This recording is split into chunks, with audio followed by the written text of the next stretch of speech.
जय सुहेल देव साथियों।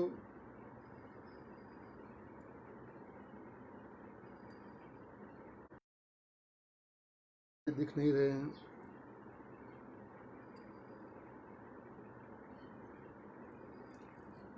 जय सुहेल देव। मैं संजय राजभर, महाराष्ट्र उपाध्यक्ष सुहेल देव भारतीय समाज पार्टी।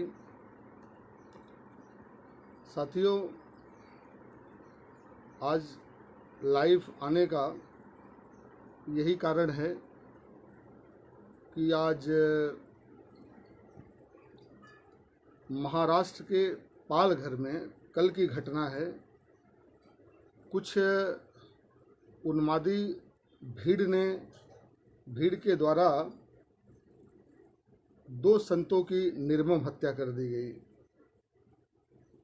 इसका मैं घोर निंदा करता हूं और हमारी पार्टी सुहेल देव भारतीय समाज पार्टी और महाराष्ट्र की पूरी कमेटी इसकी कड़ी निंदा करती है। साथियों, इन पे कड़ी से कड़ी कार्रवाई हो। जिस तरह से इन्होंने निर्दयी पूर्वक एक भीड़ तंत्र के द्वारा दो संतों को पीट कर हत्या कर दी गई, यह एक विकृत मानसिकता है जिसे हमें सबको समझने की ज़रूरत है। और अभी उद्धव ठाकरे जी ने प्रेस वार्ता के माध्यम से यह सूचना दिए कि 110 लोगों की गिरफ्तारी हुई है, जिसमें 9 लोग नाबालिग हैं। 9 लोग नाबालिग हैं। मैं महाराष्ट्र सरकार से अनुरोध करूंगा कि उन लोगों को जांच पड़ताल के बाद उचित कार्रवाई करें। और यह निश्चय मुझे आशा नहीं विश्वास है कि महाराष्ट्र सरकार इस पे कड़ी कार्रवाई करेगी। साथियों, हम सबों को ये समझने की ज़रूरत है कि आज इस तरह की जो विकृत मानसिकता का कारण क्या है। इस तरह की जो विकृत मानसिकता है, जो भीड़ तंत्र में तब्दील होके इस तरह से लोगों की हत्याएं कर दे रहा है, यह हमको सोचने और समझने की ज़रूरत है साथियों। और इसके जिम्मेदार अगर कोई है तो वह जिम्मेदार है सोशल मीडिया, एक इंसानी बाड़ा जो जाति, धर्म, संप्रदाय को लेके समाज में जहर घोलने का काम करते रहते हैं। और इन छोटे छोटे बच्चों को, जिनका सुकोमल हृदय है, इनमें जहर घोलने का काम किया करते हैं। इसलिए यह गहराई से समझने सोचने की ज़रूरत है। और मैं तो बोलता हूं कि कभी ये गो हत्या के नाम पर, ये आज नहीं, मॉब लिंचिंग की यह कोई ये नहीं है कि पर्सनली व्यक्तिगत किसी का हो। लिंचिंग किसी व्यक्ति विशेष को नहीं देखती है, किसी को अपने आगोश में ले सकती है, वह किसी को अपने चपेट में ले सकती है। लेकिन 2000 जुलाई 2018 में देखे होंगे, जयंत सिन्हा जी ने जब मॉब लिंचिंग करने वाले जब बाहर आए तो उन्हें माल्यार्पण किया गया। तो यह क्या है? यह उनको बढ़ावा दिया जा रहा है और उसका भीभत्स रूप आपको यहाँ पर देखने को मिल रहा है। महाराष्ट्र में देखने को मिला, आप यूपी में देख लीजिए। यह एक विकृत मानसिकता है और ऐसे लोग कोई एक जगह पर्टिकुलर नहीं, यह कहीं भी दिख सकते हैं, यह हमारे आसपास भी हो सकते हैं। और इसका कारण सोशल मीडिया के माध्यम से कई लोग रोज दिन ब दिन माने जहर फैलाने का काम करते हैं। तो यह बहुत ही दुखद बात है और इस तरह की घटनाएं नहीं होनी चाहिए और इसके लिए सरकार को लगाम कसने की ज़रूरत है। साथियों, आज वह समय है कि हमें लोगों को, अपने बच्चों को हृदय में जो सुकोमल हृदय है, प्रेम का, करुणा का, सौहार्द बीज बोने की जरूरत है। साथियों, आए दिन मैं देखता आईटी सेल के माध्यम से इन छोटे छोटे बच्चों के सुकोमल मन और हृदय में अपने शब्दों से बरगलाते रहते हैं। यह सिर्फ महाराष्ट्र की बात नहीं है, पूरे अनेक राज्यों की बात है। आए दिन आप उत्तर प्रदेश में देखिए, जौनपुर में देखने को मिला, भदोही में देखने को मिला, बिहार में देखिए, कहीं जाति के नाम पे, कहीं धर्म के नाम पे, कहीं संप्रदाय के नाम पे यह हमेशा अनवरत चलता रहता है। यह अपने सबको समझने की जरूरत है, इसके तह में जाने की जरूरत है कि ऐसी मानसिकता और ऐसी विकृत लोगों की उपज और पैदाइश कहाँ है। आप कल्पना कीजिए ना, जब हम पेड़ बबूल का लगाएंगे तो आम की अपेक्षा नहीं कर सकते हैं, वहां बबूल ही होगा। तो समाज में ऐसे धर्मांता फैलाने वाले लोग हैं कि जो छोटे छोटे बच्चों, युवा पीढ़ी को बरगलाने का काम कर रहे हैं। इसे तुरंत बंद करने की जरूरत है साथियों। भारत जैसे लोकतांत्रिक देश में, भारत जैसे लोकतांत्रिक देश में संवाद बचा ही नहीं है, जबकि यहाँ संवाद की जरूरत है। और जहाँ संवाद नहीं रहता है वहाँ कुछ भी अपेक्षा आप नहीं कर सकते हो।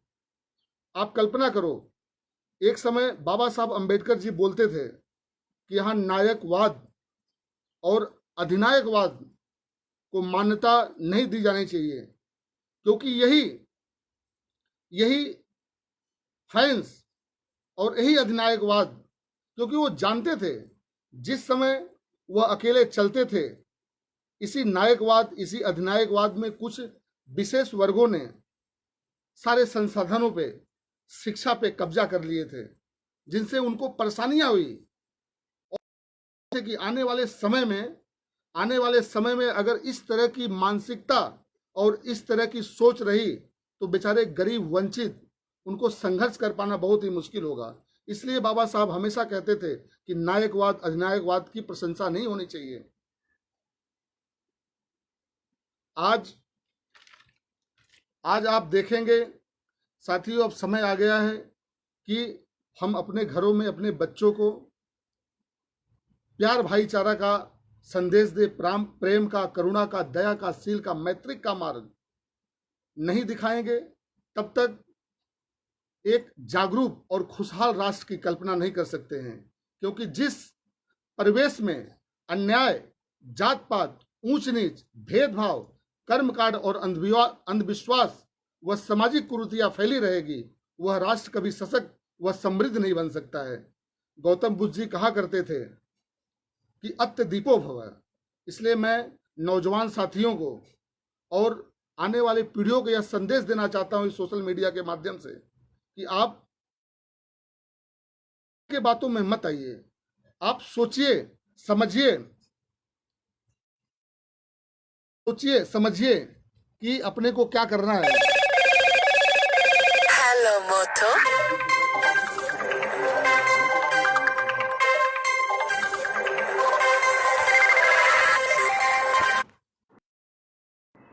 साथियों,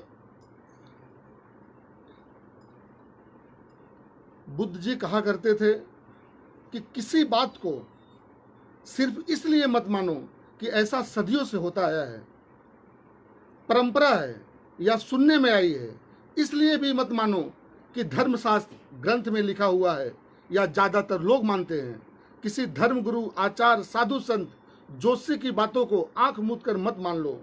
किसी बात को सिर्फ इसलिए मत मान लेना कि यह तुमसे कोई बड़ा या आदरणीय व्यक्ति कह रहा है, बल्कि हर बात को पहले बुद्धि, तर्क, विवेक, चिंतन, अनुभूति की कसौटी पर तोलना, कसना, रखना आदि। उसके बाद स्वयं के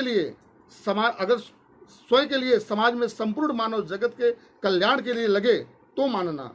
गौतम बुद्ध की इसलिए सोच थी और वह इसलिए कहते थे कि अत्य दीपो भव, अपना दीपक स्वयं बनो।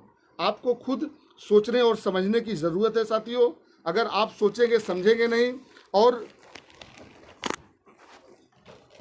आप सोचोगे, समझोगे नहीं और लोगों को खाली बरगलाने पे आप आते रहोगे तो कुछ नहीं होने वाला है। इस समाज में छुपे ऐसे भेड़िए हैं जो आए दिन हमारे नौजवान पीढ़ियों को भटकाने का कार्य कर रहे हैं और यह हमें समझने की जरूरत है। आज से 125 साल पहले जिस समय धर्म संसद में स्वामी विवेकानंद को जाने का सौभाग्य प्राप्त हुआ, 11 सितंबर 1893 की बात, आज 125 साल के बाद उन्होंने समापन भाषण में एक भाषण दिए थे जो आज भी प्रासंगिक और दिल छूने वाला है। स्वामी विवेकानंद ने समापन भाषण में किया था कि सांप्रदायिकता, धर्मांधता, उससे पैदा होने वाली खतरनाक उन्मादी सोच ने लंबे अरसों से इस सुंदर धरती पर कब्जा जमा के रखा है। इस बुराइयों ने सारी दुनिया को हिंसा से भर दिया है, धरती को बार बार इंसानों के खून से नहलाया है, सभ्यताओं को नष्ट किया है और भरे पूरे राष्ट्र को बर्बादी की गर्त में धकेलने का काम किया है। अगर बुराइयों के एक खौफनाक दानव मौजूद नहीं होंगे तो मानव सभ्यता आज के मुकाबले कहीं ज्यादा विकसित हुआ करती। तो यह साथियों स्वामी विवेकानंद जी का समापन भाषण था। तो मैं यही कहूंगा कि हमारे आने वाली पीढ़ी, हमारे नौजवान साथी, हमारे बच्चे इन उन्मादी सोच में न पड़े, अपने बरकरार अपने दिमाग और तर्क, अपनी बुद्धि का बुद्धि, जिससे इस तरह की घटनाएं न होने पाए। इन्हीं बातों से आप लोग को मैं सचेत करूंगा कि